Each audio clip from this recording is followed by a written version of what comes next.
नमस्कार, आप सभी का स्वागत है आपके अपनी यूट्यूब चैनल तथागत एडुजोन पर। आज हम उत्तर प्रदेश समीक्षा अधिकारी, सहायक समीक्षा अधिकारी के जो प्रीवियस ईयर क्वेश्चन पेपर है, उनको देख रहे हैं कि 2016 का जो प्रारंभिक परीक्षा हुई थी, उसके सामान्य अध्ययन के प्रश्नों पर बात करते हैं।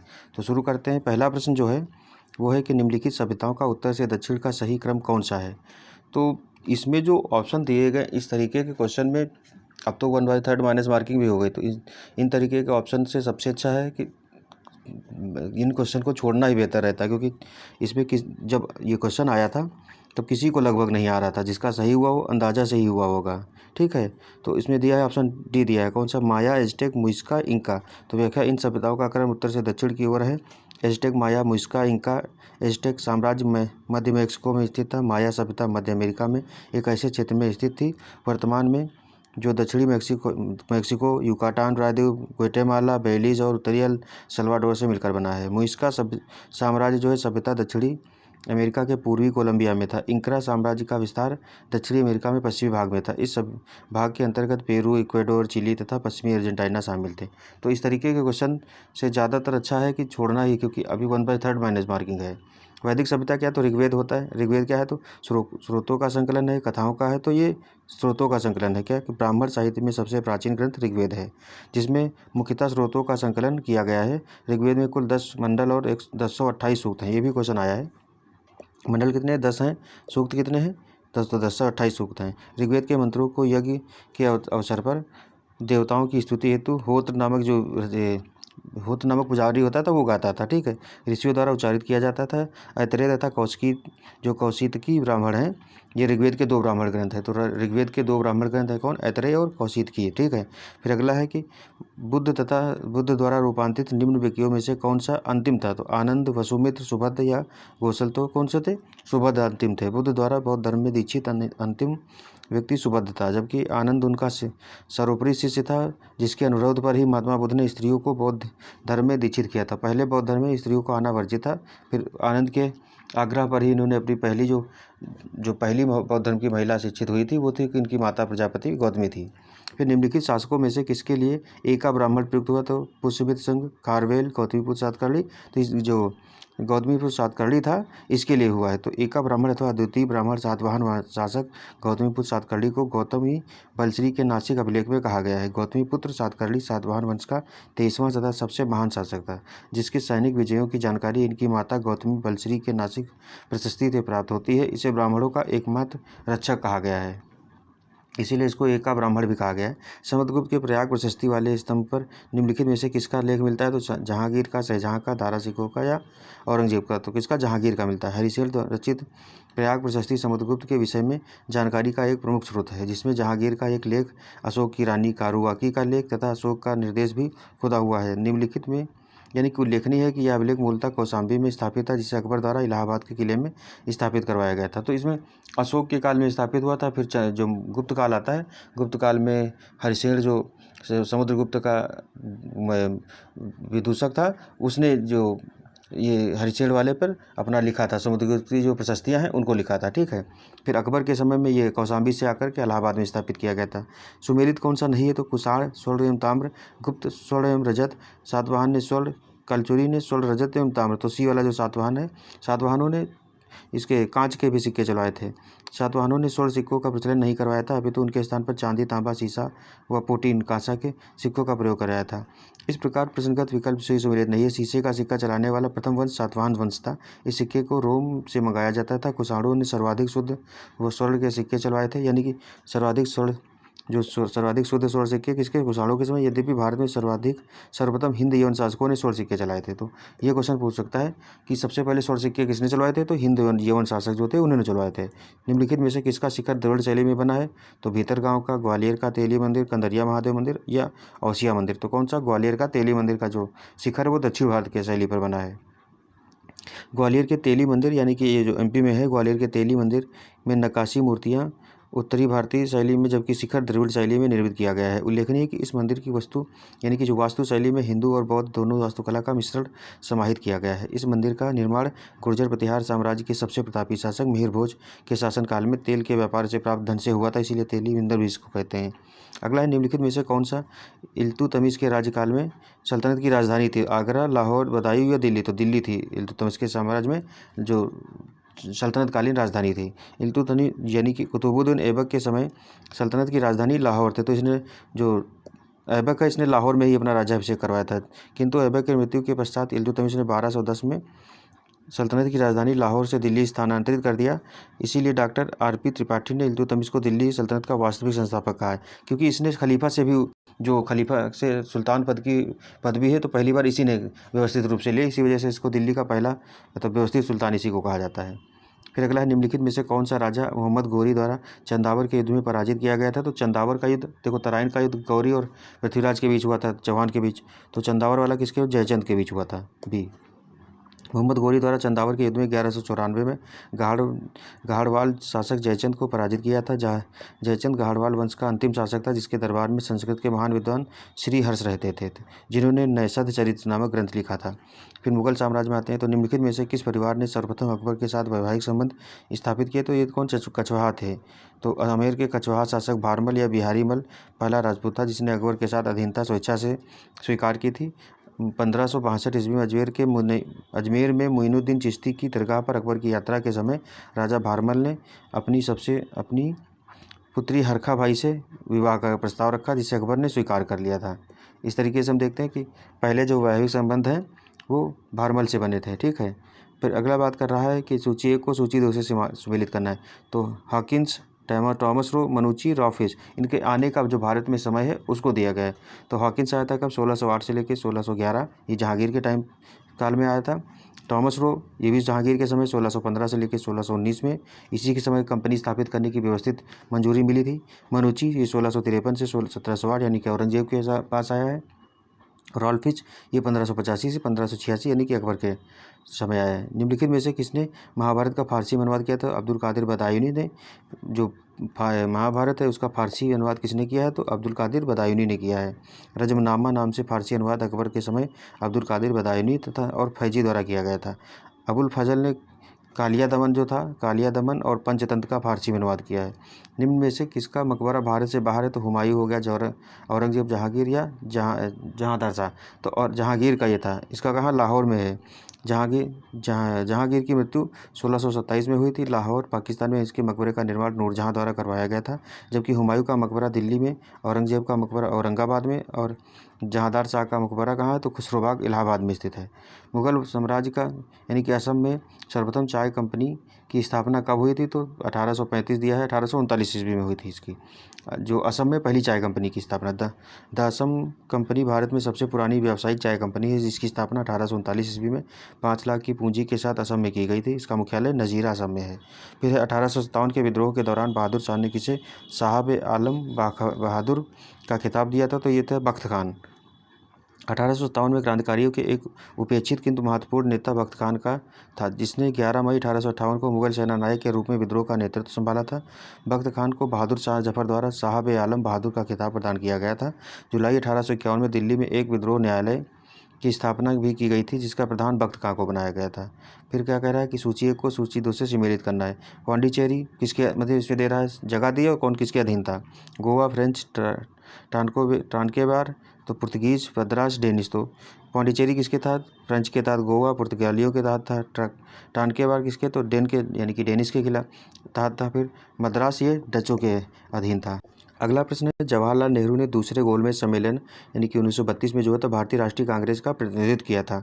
फिर कारण दे रहा है, गांधी इरविन समझौता 1931 में भारतीय राष्ट्रीय कांग्रेस का दूसरे गोलमेज सम्मेलन में भाग लेने से अंतर्निहित है। तो दो कारण दिया है वो सही है, जबकि कथन है ये गलत है, क्योंकि दूसरे गोलमेज सम्मेलन में सिर्फ गांधी जी गए थे कांग्रेस की तरफ से, और कोई नहीं गया था कांग्रेस की तरफ से। तो क्या पहला गलत है लेकिन कारण सही है। ठीक है। महात्मा गांधी ने दूसरे गोलमेज सम्मेलन में 1931 में भारतीय राष्ट्रीय कांग्रेस का प्रतिनिधित्व किया था। गांधी इरविन समझौता 1931 में हुआ था। भारतीय राष्ट्रीय कांग्रेस का दूसरे गोलमेज सम्मेलन में भाग लेने के अंतर्निहित था। इस प्रकार कृष्ण जो कथन है वो सत्य है, जबकि कारण सत्य है। गांधी इरविन समझौते में इसके अतिरिक्त सविनय अवज्ञा आंदोलन के स्थगन इसमें जो प्रमुख थे, सविनय आंदोलन को स्थगित करने का, कांग्रेस द्वारा ब्रिटिश सामानों के बहिष्कार नहीं किए जाने का प्रावधान हस्ताक्षरित थे। द्वितीय गोलमेज सम्मेलन जो है 7 सितंबर से लेकर 1931 को प्रारंभ हुआ और 1 दिसंबर 1931 को समाप्त। इस सम्मेलन में कांग्रेस की ओर से गांधी जी ने भाग लिया था। सम्मेलन में सरोजिनी नायडू और एनी बेसेंट ने भी भाग लिया था। सम्मेलन में महिलाओं का नेतृत्व एनी बेसेंट ने किया था। यह सम्मेलन सांप्रदायिक समस्या के विवाद पर के कारण असफल रहा। गांधी जी SS राजपूताना नामक जहाज से द्वितीय गोलमेज सम्मेलन में भाग लेने गए थे। एक बार क्वेश्चन ये भी आया है कि गांधी जी किस जहाज से भाग लेने गए थे। ठीक है, तो अगला दे रहा है कि क्रांतिकारियों के नाम और स्थान दिया है। नाना साहब ने कहाँ किया था? नवाब हामिद अली खान, मौलवी अहमदुल्ला और मनी राम दीवान। तो इसके देखेंगे तो नाना साहब कहाँ से थे? तो कानपुर में थे। मौलवी अहमदुल्ला कहाँ से थे? तो दीवान मनी राम ये कहाँ? असम से थे। और अहमदुल्ला कहाँ हो जाएंगे? तो आपके लखनऊ से हो जाएंगे। और नवाब हामिद अली खान दिल्ली से हो जाएंगे। इस तरीके से नीचे दिया गया ऑप्शन डी सही है इसका।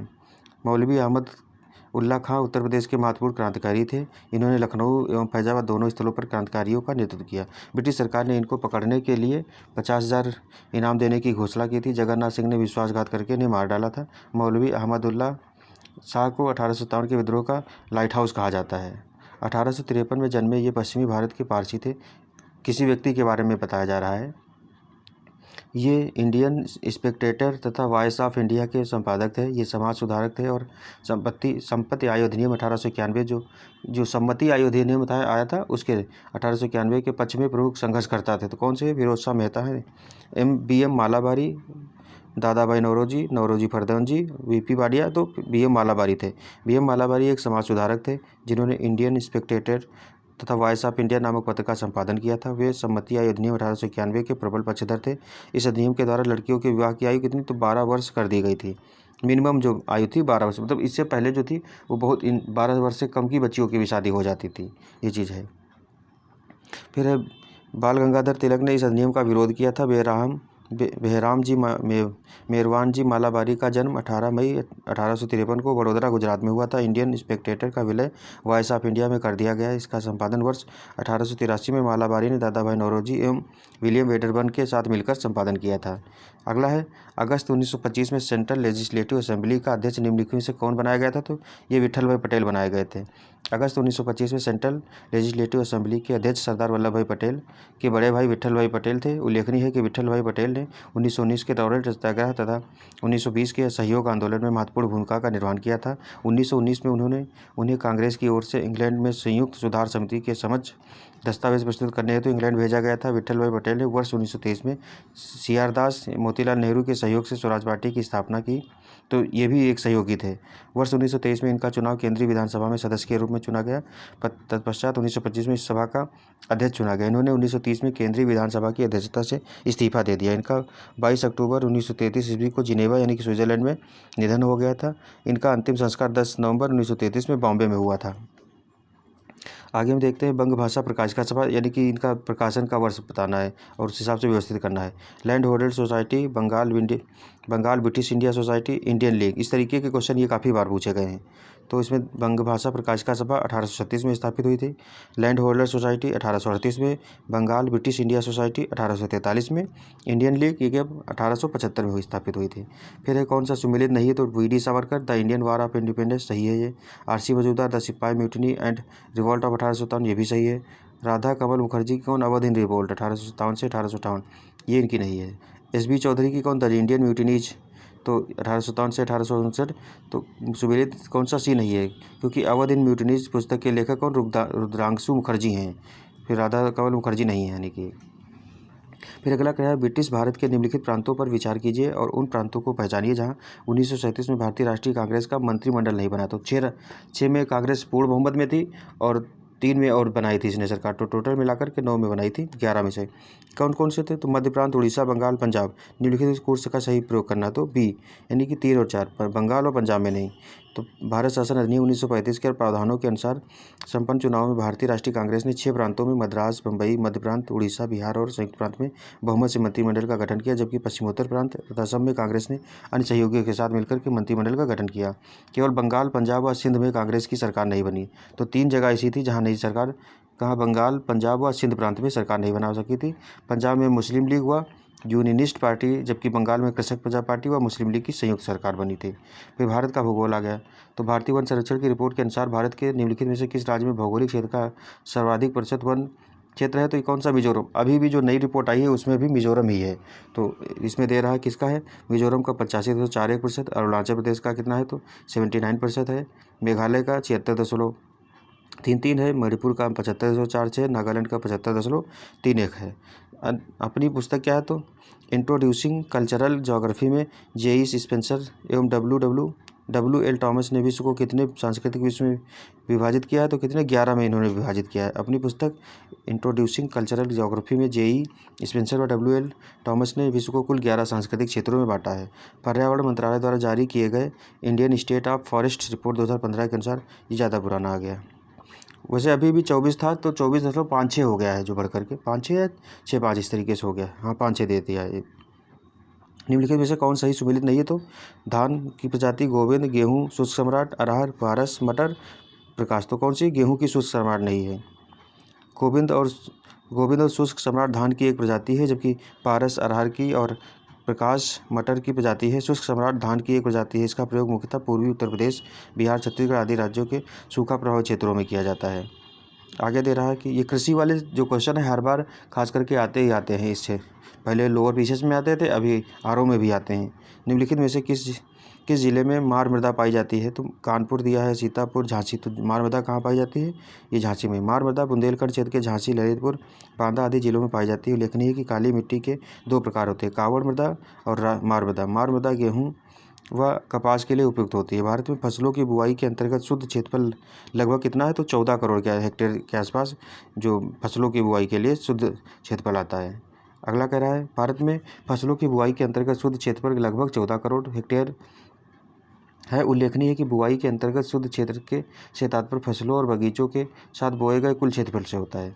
निम्नलिखित में से किस कण का व्यास 0.002 मिलीमीटर से कम होता है? तो कौन सी है? ये आपकी मृत्तिका होती है। देखो व्यास के आधार पर ये क्वेश्चन बड़ा अच्छा आया था, इसमें फंसाने वाला था। मृत्तिका का व्यास कितना? 0.002 मिलीमीटर से कम। गाद का कितना होता है? 0.002 मिलीमीटर से 0.06 मिलीमीटर के मध्य होता है। फिर महीन बालू, ये सबसे ज़्यादा होती है। तो सबसे कम मृत्तिका, फिर गाद, फिर महीन बालू, इस तरीके से होगा इसका। निम्नलिखित कथनों पर विचार करना है। भारत में वन क्षेत्र का ह्रास भारत के जनसांख्यिकीय संक्रमण से प्रत्यक्षता संबंधित है। ये कथन दिया है। कारण दे रहा है वन क्षेत्र में एवं जनसंख्या वृद्धि में प्रायः नकारात्मक संबंध होता है। तो उत्तर ए दे रहा सही।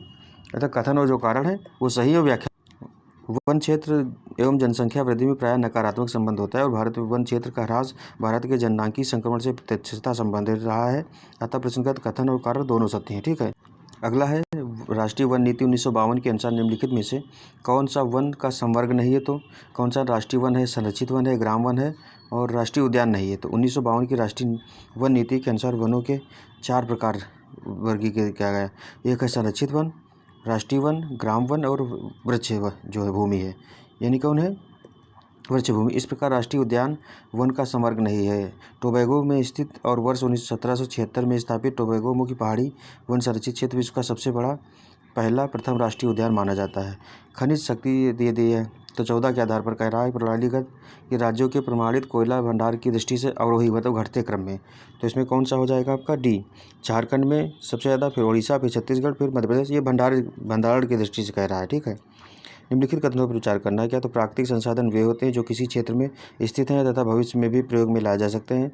किसी वास्तविक प्राकृतिक संसाधन का विकास प्रौद्योगिकी एवं उत्पादन लागत पर निर्भर करता है। तो क्या कह रहा है? दोनों सही है, परंतु व्याख्या नहीं कर रहे हैं एक दूसरे की। क्या है? तो प्राकृतिक संसाधन वे होते हैं जो किसी क्षेत्र में स्थित हैं तथा भविष्य में भी प्रयोग में लाए जा सकते हैं।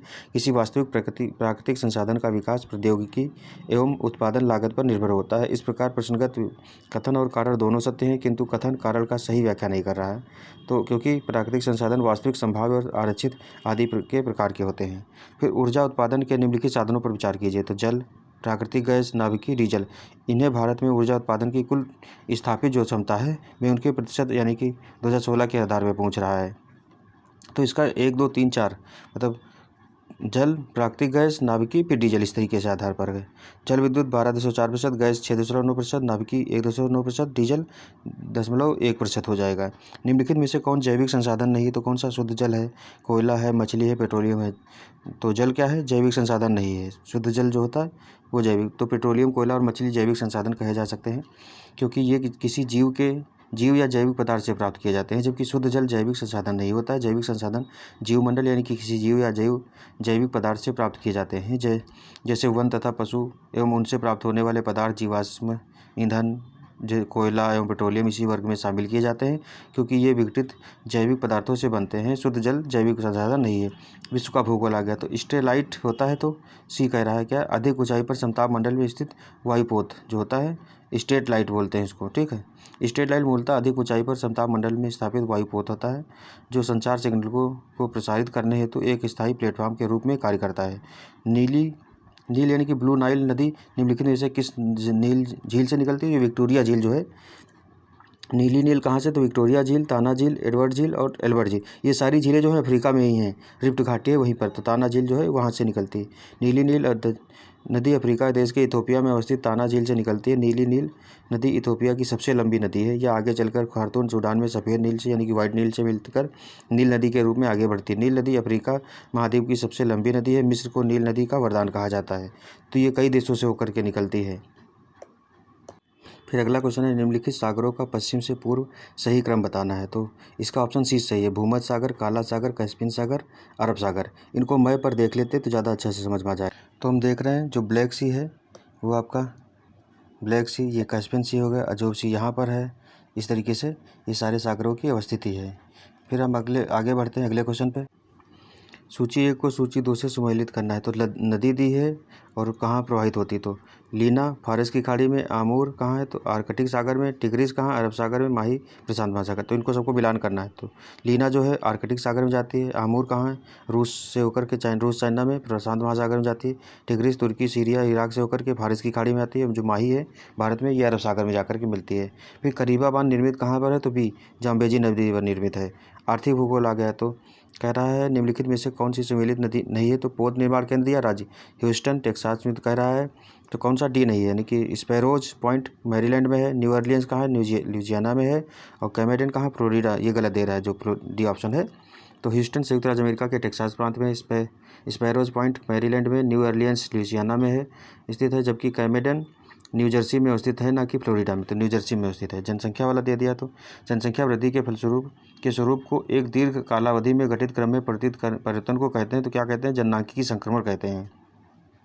जनसंख्या वृद्धि के स्वरूप को एक दीर्घ कालावधि में घटित क्रमिक परिवर्तन को जननांकिकी संक्रमण कहा जाता है। इनमें जन्मदर तथा मृत्यु दर के माध्यम से जनसंख्या में परिवर्तन की व्याख्या की जाती है। तो 4 चरण होते हैं। प्रथम चरण में क्या होता है, तो उच्च जन्म दर होती है और उच्च मृत्यु दर के कारण जनसंख्या जो होती है स्थिरता बनी रहती है, मतलब जन्म भी ज़्यादा होता है और मृत्यु भी ज़्यादा होती है ये चीज़। दूसरे चरण में क्या है, जन्म दर उच्च दर एवं मृत्यु दर में गिरावट होने लगती है, तो जनसंख्या में तीव्र वृद्धि होती है। फिर तृतीय चरण में जन्मदर एवं मृत्यु दर दोनों में गिरावट के कारण जनसंख्या क्या स्थिरता की ओर गमन होता है, मतलब बढ़ती है लेकिन धीरे धीरे बढ़ती है। फिर चतुर्थ चरण में क्या होता है, तो इस चरण में जनसंख्या स्थिर होती है तथा जनसंख्या की औसत आयु जैसे होती है वो ज़्यादा, जैसे जापान जैसे देशों में जनसंख्या की जो औसत आयु है वो ज़्यादा है। इस तरीके से इसमें कह रहा है यूपी की 2011 की जनगणना के आधार पर, भारत की जनगणना के आधार पर साक्षरता दर कितनी है, तो 67% है 2011 के हिसाब से। इसमें पुरुषों की कितनी है, तो पुरुष साक्षरता 77.3%, महिला साक्षरता, इन दोनों के बीच में लगभग 20% का अंतर है। 2011 की जनगणना के आधार पर उत्तर प्रदेश के संदर्भ में निम्नलिखित आंकड़ों में से कौन से सही सुमेलित नहीं है। तो देश की जनसंख्या में यूपी की जनसंख्या का प्रतिशत कितना है, तो 18.5% दे रहा है। प्रति वर्ग किलोमीटर घनत्व कितना, तो 829, ये सही है। उत्तर प्रदेश की 2001 से 2011 के दशाब्द में जनसंख्या में प्रतिशत वृद्धि कितने, तो 20.23% है। महिला साक्षरता ऊपर दिया है 57.18, पहला वाला गलत है, जो 18.5 ये 18.5 की जगह पर कितना है, तो 16.5% है, ठीक है।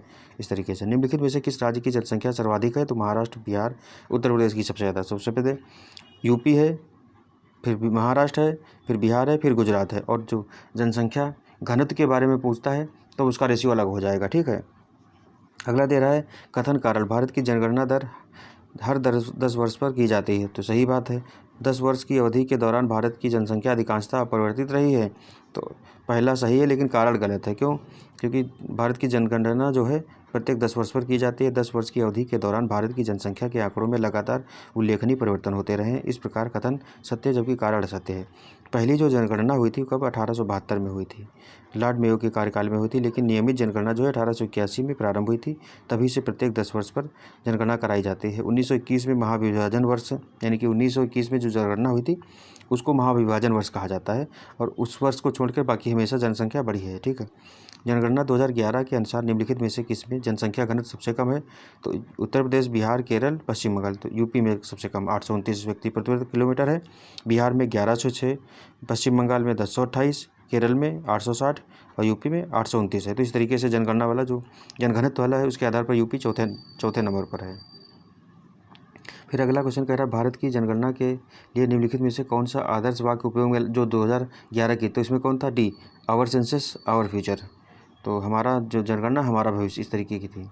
अगला है कि निम्नलिखित राज्यों को 2011 जनगणना के अनुसार उनके नगरीकरण के अवरोही क्रम में व्यवस्थित कीजिए। तो नगरीकरण है उनके अवरोही क्रम में, सबसे ज़्यादा नगरीकरण कहाँ? इस तरीके से। तो केरल, मिजोरम, तमिलनाडु, गोवा। तो पहले 3 मतलब गोवा, उसके बाद फिर कह रहा है कि 2 मिजोरम, 4 तमिलनाडु, फिर केरल आता है। तो गोवा 62.2%, मिजोरम में 52.1, तमिलनाडु में 48.4, केरल में 47, इस तरीके से है। भारत में सन 2001 के पश्चात शहरीकरण में तीव्र वृद्धि हुई है। कथन है कारण दे रहा भारत में मोबाइल संप्रेषण के क्षेत्र में क्रांति हो रही है। तो बी, दोनों सही है लेकिन व्याख्या नहीं कर रहा, क्योंकि शहरीकरण बढ़ रहा लेकिन मोबाइल संप्रेषण में वृद्धि का ये अपने अलग अलग तर्क हैं। इस तरीके से निम्नलिखित में से किस राज्य में 2011 के जनगणना के अनुसार 10 लाख प्लस नगरों की समूह नहीं है? तो किसमें नहीं है? हरियाणा हो गया, उड़ीसा, जम्मू कश्मीर, झारखंड। तो उड़ीसा का कोई भी शहर ऐसा नहीं जहाँ 10 लाख से ज़्यादा या 10 लाख जनसंख्या हो, इस तरीके की बात कही गई है। यूपी में 10 लाख जो जनसंख्या थे वो सबसे ज़्यादा यूपी में कितने थे? तो 7 थे। इस तरीके टोटल 53 थे, उसमें से 7 यूपी में थे। भारत की जनगणना यानी कि 2011 की जनगणना के अनुसार सर्वाधिक जनसंख्या निम्नलिखित में नगरीय युग्मों में से किसमें सर्वाधिक दर्शित हुई? तो कोलकाता एवं दिल्ली, दिल्ली एवं बेंगलुरु, मुंबई में कोलकाता, मुंबई एवं दिल्ली। तो मुंबई एवं दिल्ली जो है शहरी जनसंख्या सबसे ज़्यादा यहीं पाई जाती है, ये चीज़ कही गई। मुंबई, दिल्ली, कोलकाता, बेंगलुरु। तो सबसे ज़्यादा मुंबई में, फिर दिल्ली में, फिर कोलकाता, फिर बेंगलुरु में। फिर अगला है 2011 की जनगणना के अनुसार भारत की जनसंख्या विश्व की जनसंख्या का कितने प्रतिशत है? तो भारत की जो जनसंख्या है विश्व की जनसंख्या का कितने? 17.31% है। इस तरीके से लगभग निकटतम दिया है, तो जो विश्व की कुल जनसंख्या कितना 17.5% के निकट है। ठीक है। भारतीय संविधान और राज्यव्यवस्था निम्नलिखित में से कौन एक भारतीय संविधान के अंतर्गत आपात की उद्घोषणा का आधार नहीं हो सकता? तो युद्ध हो सकता है, बाह्य आक्रमण हो सकता है, सशस्त्र विद्रोह हो सकता है, आंतरिक अशांति नहीं है। आंतरिक अशांति को 44वें संविधान संशोधन द्वारा आंतरिक अशांति हटा करके सशस्त्र विद्रोह शब्द जोड़ दिया गया था, 1978 में ये किया गया था। ठीक है। भारतीय संविधान के निम्नलिखित में से कथनों पर विचार कीजिए। संघ मंत्रिपरिषद लोकसभा के प्रति सामूहिक रूप से उत्तरदायी होगी, ये सही बात है। संघ के मंत्री प्रधानमंत्री के प्रसाद पद धारण करते, ये सही बात नहीं है। राष्ट्रपति के प्रसाद पद धारण करते, तो ये सही है, दूसरा गलत है। ठीक है। अनुच्छेद 75(3) और 75(2) में ये प्रावधान भी किया गया है। 7वीं अनुसूची इसमें सुमेलित करना है। 7वीं अनुसूची में क्या है? तो 7वीं अनुसूची में दिया क्या? संघ और विधायी शक्तियों के वितरण दिया गया है, सूचियाँ जो दी गई हैं। 8वीं में भाषाएं दी गई हैं।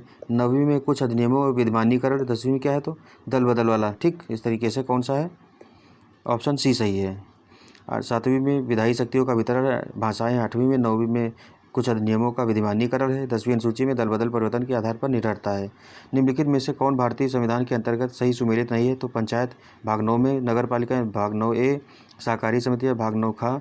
अधिकरण किसमें? तो भाग 10 में। डी है जो वही गलत है। अधिकरण किसमें है? तो 14, जो इसका कौन सा है? तो 14 का में।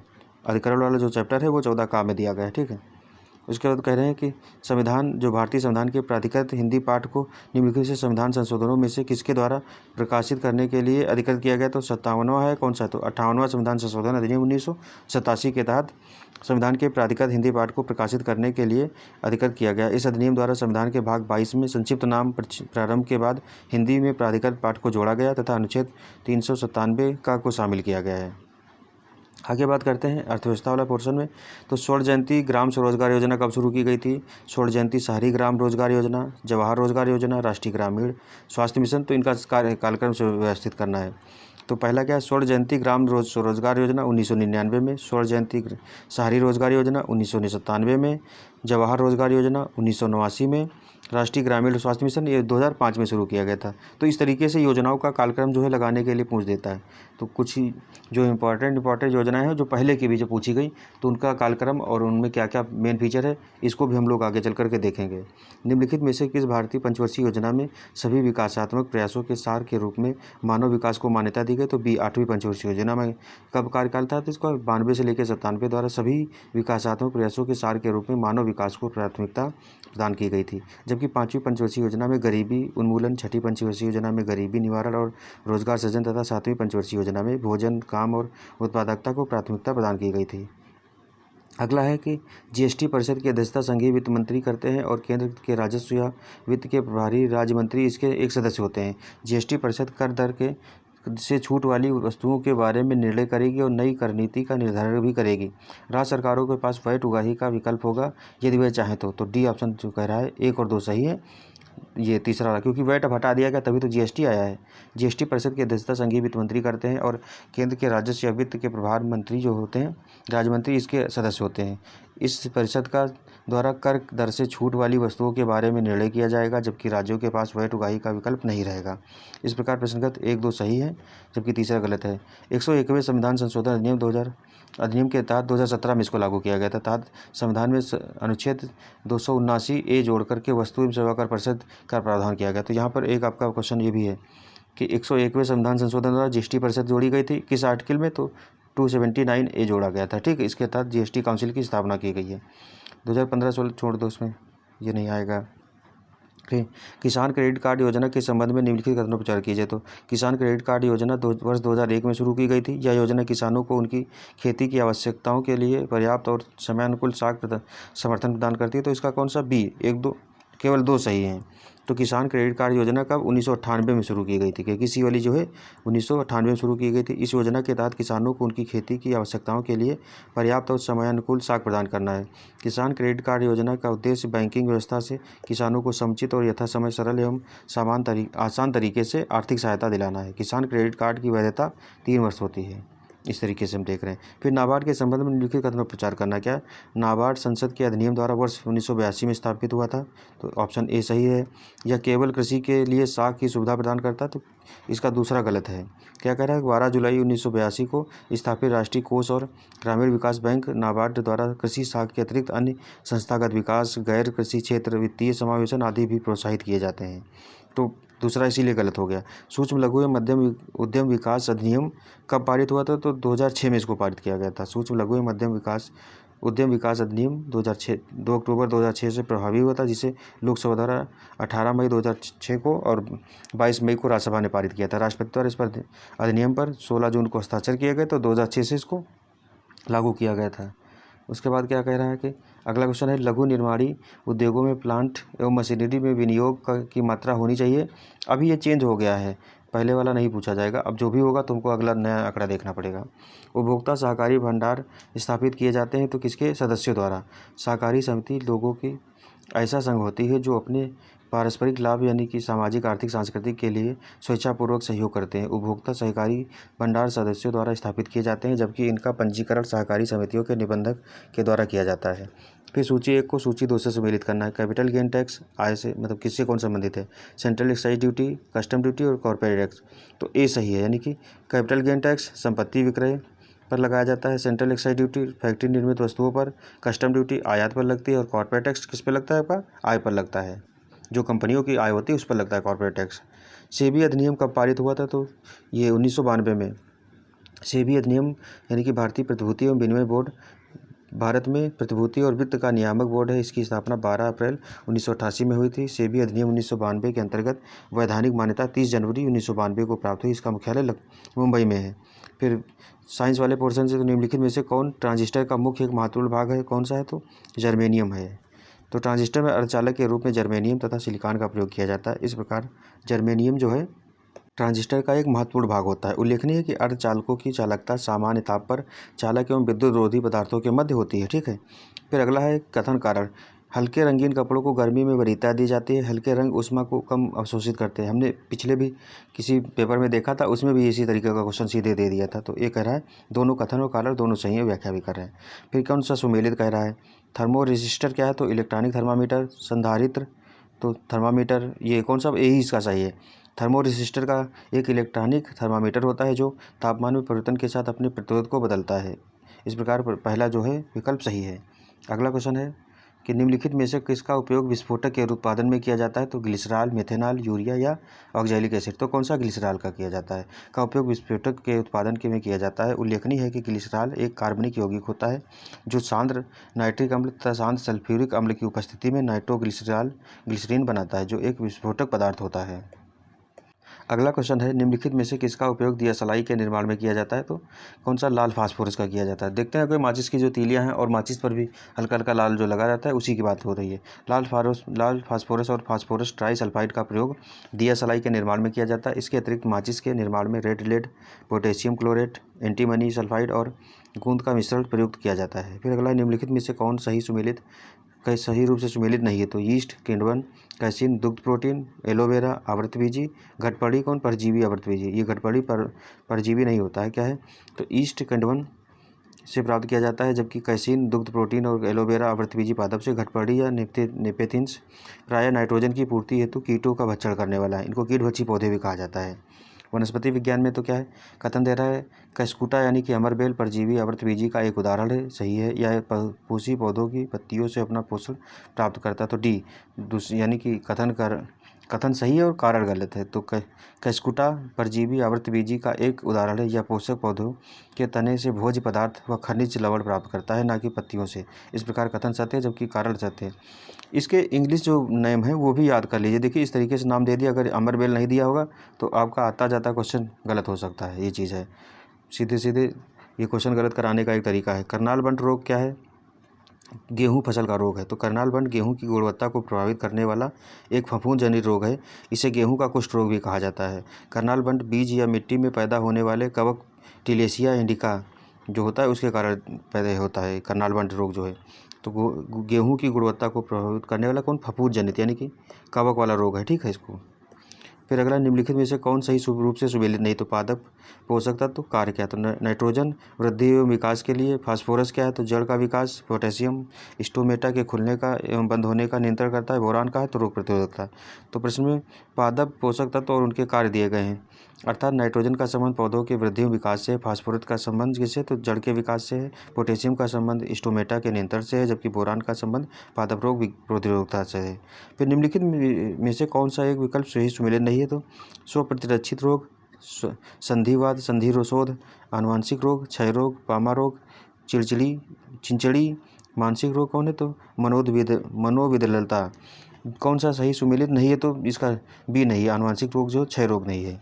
तपेदिक अथवा क्षय रोग जीवाणु जनित रोग है। तो कौन सा ये रोग है? ये जीवाणु जनित रोग है, न कि वंशानुगत। फिर क्या है? तो सही सुमेलित नहीं है। उल्लेखनीय कि आंशिक रोग उसे कहा जाता है जो पीढ़ी दर पीढ़ी संचालित होता रहता है, जैसे वर्णांधता हो गया, हीमोफीलिया हो गया, इसे अनुवांशिक रोग कहे जाते हैं। सांप के जहरीले विषदंत होते हैं जो रूपांतरित रूप है किसका? तो डी जंभिका दंत के। उसकी जो जंभिका दंत होती है वही विषदंत में परिवर्तित है। सांप के जहरीले विषदंत जंभिका दंत के रूप में रूपांतरित होते हैं, जो कि ऊपरी जबड़े में ही स्थित विषग्रंथियों के से संबद्ध होते हैं।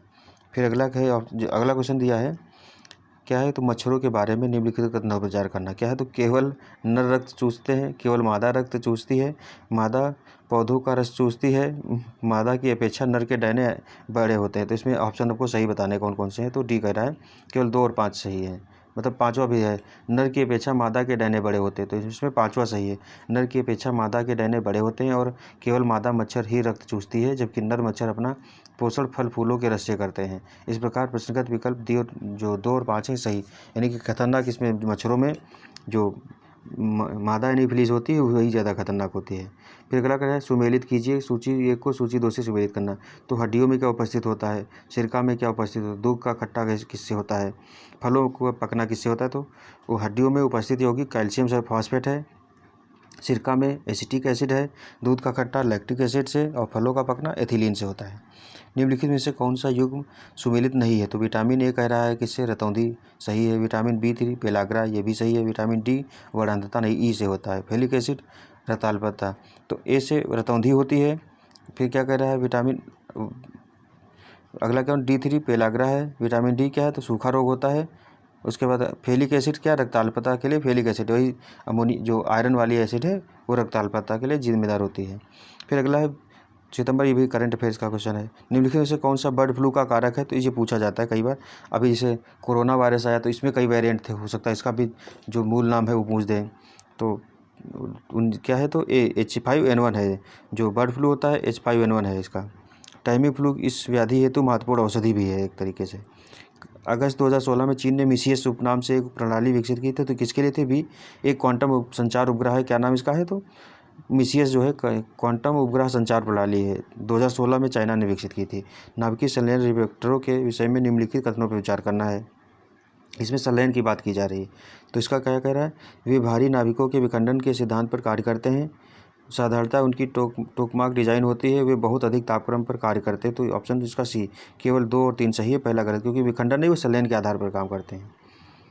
नाभिकीय संलयन की प्रक्रिया में 2 हल्के नाभिक आपस में संयुक्त होकर एक भारी नाभिक का निर्माण करते हैं। नाभिकीय संलयन अभिक्रियाओं को ताप नाभिकीय अभिक्रियाएं कहते हैं। क्यों? ये अभिक्रियाएं बहुत ऊंचे ताप पर होती हैं। टोकामेक एक प्रायोगिक मशीन है जिसे फ्यूजन की ऊर्जा का उपयोग करने के लिए डिजाइन किया जाता है। सोलर इम्पल्स 2 विमान ने जुलाई 2016 में अपनी विश्व भ्रमण यात्रा निम्नलिखित से किस स्थान पर पूर्ण की थी? तो डी, अबू धाबी। याद रखिए, सोलर इम्पल्स ने दुनिया भर का चक्कर लगाया था। ये सौर ऊर्जा से चलने वाला विमान था, इसलिए ये फेमस था।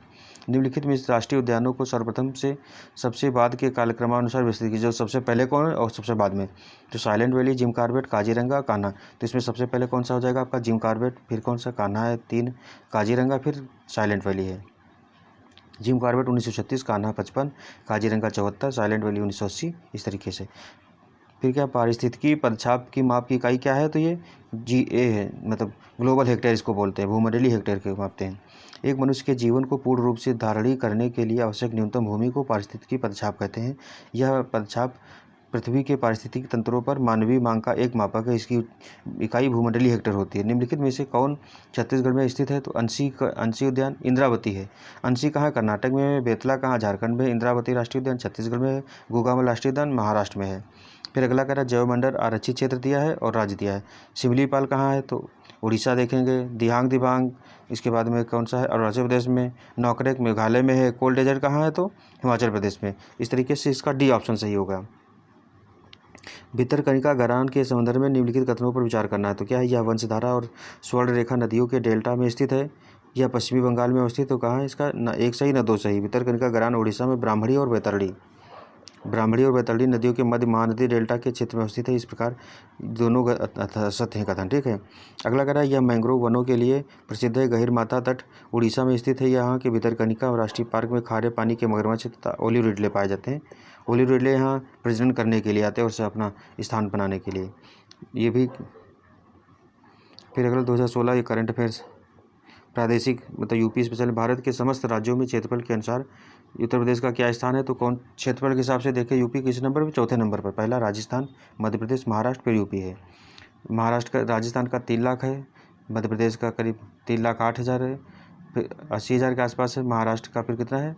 तो राजस्थान 3,42,000, मध्य प्रदेश 3,80,000 के। उसके बाद महाराष्ट्र कितना है? तो 3 लाख। उत्तर प्रदेश 2,43,000। निम्नलिखित में से किसका जन्म आगरा में हुआ? तो अमीर खुसरो हैं, गालिब हैं। तो जो गालिब हैं 1857 की जो क्रांति हुई थी उस समय ये थे। तो उर्दू के महान शायर मिर्ज़ा गालिब का जन्म कब है? तो 1797 में आगरा में हुआ था और मृत्यु 1869 में दिल्ली में हुई थी। इनका वास्तविक नाम मिर्ज़ा असद उल्लाह बेग खां था, जिन्हें अंतिम मुगल बादशाह शासक बहादुर शाह जफर द्वारा दबीर उल मुल्क और नजम उल दौला का खिताब दिया गया था। निम्नलिखित में से किस नगर में राजकीय ललित कला अकादमी उत्तर प्रदेश में अवस्थित है? तो कहाँ है? ये लखनऊ में है। यूपी की जो ललित कला अकादमी है वो कहाँ है? लखनऊ में है। राजकीय ललित कला अकादमी की स्थापना उत्तर प्रदेश की राजधानी लखनऊ में 8 फरवरी 1962 को की गई थी। निम्नलिखित में से कौन उत्तर प्रदेश की प्रथम महिला मुख्यमंत्री थी? तो कौन थी? बी, श्रीमती सुचेता कृपलानी। ये सुचेता मजूमदार उत्तर प्रदेश की प्रथम मुख्यमंत्री के साथ साथ देश के किसी राज्य की प्रथम मुख्यमंत्री, तो यूपी के साथ साथ ये देश की भी किसी राज्य की पहली महिला मुख्यमंत्री थी। 1946 में संविधान सभा की सदस्य भी चुनी गई थी तथा वर्ष 1958 से 60 तक भारतीय राष्ट्रीय कांग्रेस की महासचिव रहीं। नोआखली के दंगे के दौरान ये महात्मा गांधी के साथ थी। हमने एक लेक्चर बनाया है, आज ही बनाया था, उसमें बताया है कि जो सांप्रदायिकता फैली थी 1947 में, तो ये गांधी जी के साथ थी। निम्नलिखित में से कौन सही सुमेलित नहीं? तो लखीमपुर खीरी किसके लिए मतलब जगह दी है और किसके लिए फेमस है, ये दिया है। तो लखीमपुर खीरी नक्काशीदार काष्ठ शिल्प दे रहा है, खुर्जा मृतिका शिल्प, मेरठ खेलकूद के सामान, जलेसर ढलवी घंटियाँ। तो लखीमपुर नक्काशीदार के लिए नहीं फेमस। उत्तर प्रदेश नक्काशीदार काष्ठ शिल्प के लिए प्रसिद्ध स्थलों में मैनपुरी, सहारनपुर, बिजनौर, बुलंदशहर और कौन मिर्ज़ापुर आदि हैं। लखीमपुर खीरी जो है चीनी उत्पादन के लिए प्रसिद्ध है। निम्नलिखित किस स्थान पर मुड़िया मेला यानी कि मुड़िया पूर्णिमा मेला का आयोजन किया जाता है? तो सी गोवर्धन जो है मुड़िया पूर्णिमा मेला प्रतिवर्ष आषाढ़ मास की पूर्णिमा अर्थात गुरु पूर्णिमा को गोवर्धन, मथुरा, वृंदावन में आयोजित किया जाता है। सूची 1 को सूची 2 से सुमेलित करना। जिला दिए है उत्पाद। अलीगढ़ में किसके लिए फेमस है? फिरोजाबाद में तो विद्युत करघा के उत्पाद, ताले, तो उसके बाद मुरादाबाद में पीतल के बर्तन, टांडा में चूड़ियाँ। तो अलीगढ़ का किसी लिए ताला, फिरोजाबाद की चूड़ियाँ, मुरादाबाद के पीतल के बर्तन और टांडा में क्या है? तो विद्युत करघा के उत्पाद। ये इस यूपी स्पेशल में ये वाले क्वेश्चन खूब आते हैं इस तरीके के। फिर कह रहा है कि कौन सा अभ्यावरण दिए हैं और सुमेलित पूछ रहा है। तो समसपुर रायबरेली दिया, नवाबगंज इलाहाबाद, बखीरा संतकबीर नगर, सांडी हरदोई। तो इसमें सुमेलित कौन सा नहीं है? बी नवाबगंज उन्नाव में इलाहाबाद दिया है। नवाबगंज पक्षी अभयारण्य उत्तर प्रदेश के उन्नाव जिले में स्थित है। उत्तर प्रदेश का प्रथम पक्षी विहार भी है। उत्तर प्रदेश के निम्नलिखित में से किस मंडल में प्रथम समाजवादी अभिनव विद्यालय खोला गया था? तो ए इलाहाबाद में खोला गया था, 2016 में स्थापना। फिर ये तर्क शक्ति वाला, इसको बाद में देखेंगे। आगे जो दिया है विविध वाले देखते हैं। किस वर्ष भारतेंदु नाट्य अकादमी की स्थापना हुई थी? तो कब? 1975 में। उत्तर प्रदेश के संस्कृति विभाग द्वारा 1975 में भारतेंदु नाट्य केंद्र की स्थापना की गई थी, जिसका 1981 में नाम परिवर्तित करके भारतेंदु नाट्य अकादमी कर दिया गया। भारतेंदु नाट्य अकादमी की स्थापना 2 जुलाई 1975 को लखनऊ में यानी कि लखनऊ में हुई है और 2 जुलाई 1975 को की गई थी। सांस्कृतिक मंत्रालय की नाट्य विधा में विधिवत प्रशिक्षण कार्य 5 अप्रैल 1976 से प्रारंभ हुआ था। निम्नलिखित में से किस स्थान को सितार और सुरबहार संगीत के इमदाद खानी घराने के लिए जाना जाता है? तो कौन सा? इटावा जो जगह है वहाँ इमदाद खानी घराने के लिए जाना जाता है। सितार और सुरबहार संगीत के इमदाद खानी घराना का संबंध इटावा से। इस घराने के कलाकारों में बुद्धादिव्य मुखर्जी, निषाद खान और सुजात खान प्रमुख हैं। निम्नलिखित में से किसने शंभू महाराज को हिंदुस्तानी शास्त्रीय संगीत की शिक्षा दी? तो बी रहीमुद्दीन खान ने दी थी। अगला है निम्नलिखित में से कौन परमवीर चक्र विजेता नहीं है? तो इसमें संजय कुमार, मनोज कुमार पांडे, नीरज कुमार सिंह, योगेंद्र सिंह यादव। तो नीरज कुमार सिंह जो है ये नहीं है। भारत का सर्वोच्च जो सैन्य परमवीर चक्र 1999 में मनोज कुमार पांडे, संजय कुमार, योगेंद्र सिंह यादव, जितने भी परम चक्र वाले हैं उनके सबके जो नाम दिए गए हैं वहाँ भारत जो दिल्ली में स्मृति बनाया गया, जो स्मृति स्थल बनाया गया वहाँ पर। इस तरीके से हम देखते हैं। अगला जो क्वेश्चन है वो क्या है? राष्ट्रीय पर्यावरण अनुसंधान संस्थान अभियांत्रिकी ये कहाँ पर है? तो नागपुर में, नीरी इसका अंग्रेजी में दिया होता है। केंद्रीय खाद्य प्रौद्योगिकी अनुसंधान संस्थान कहाँ पर है? और आलू अनुसंधान शिमला में है। केंद्रीय तंबाकू वाला कौन सा है? तो राजमुंद्री। बचा कौन सा आपका? मैसूरू में हो जाएगा ये केंद्रीय खाद्य प्रौद्योगिकी। तो राष्ट्रीय पर्यावरण अभियांत्रिकी संस्थान कहाँ पर है? नागपुर में है। केंद्रीय खाद्य एवं प्रौद्योगिकी मैसूर में, आलू अनुसंधान शिमला में है, तंबाकू वाला राजमुंद्री आंध्र प्रदेश में है। अगला क्वेश्चन है कि किसने पॉलिटिक्स इन इंडिया पुस्तक लिखी थी? ये रजनी कोठारी ने। राजनीति विज्ञानी है ये तथा लेखक रहे हैं जिन्होंने वर्ष 1963 में विकासशील सामाजिक अध्ययन पीठ व 1980 में लोकायन नामक संस्थान की स्थापना की। इनकी पहली पुस्तक पॉलिटिक्स इन इंडिया प्रकाशित, जो भारतीय राजनीति को समझने महत्वपूर्ण मॉडल पेश करती है। निम्नलिखित में से कौन सही सुमेलित नहीं है? तो क्या डी दे रहा है। कौन सा? अमजद अली खान पखावत से संबंधित नहीं। तो विलायत खान किससे हैं? सितार से। अल्लाह रखा खान तबला से हैं। हरिप्रसाद चौरसिया बांसुरी से हैं। अमजद अली खान किससे हैं? तो ये अमजद अली खान ग्वालियर के सेनिया बंगज घराने से संबद्ध सरोद वादक हैं। तो अमजद अली खान सरोद वादक हैं, न कि पखावज। इनको भारत सरकार द्वारा सन 1994 में कला के क्षेत्र में पद्म भूषण से सम्मानित किया गया था। उसके बाद निम्नलिखित में से कौन लोक संस्कृति को स्पष्ट करता है? तो अधिक सभ्य लोगों की सांस्कृतिक परिपाटी, सामान्य लोगों की सांस्कृतिक परिपाटी जो यही संस्कृति को, लोक संस्कृति को जो स्पष्ट करती है।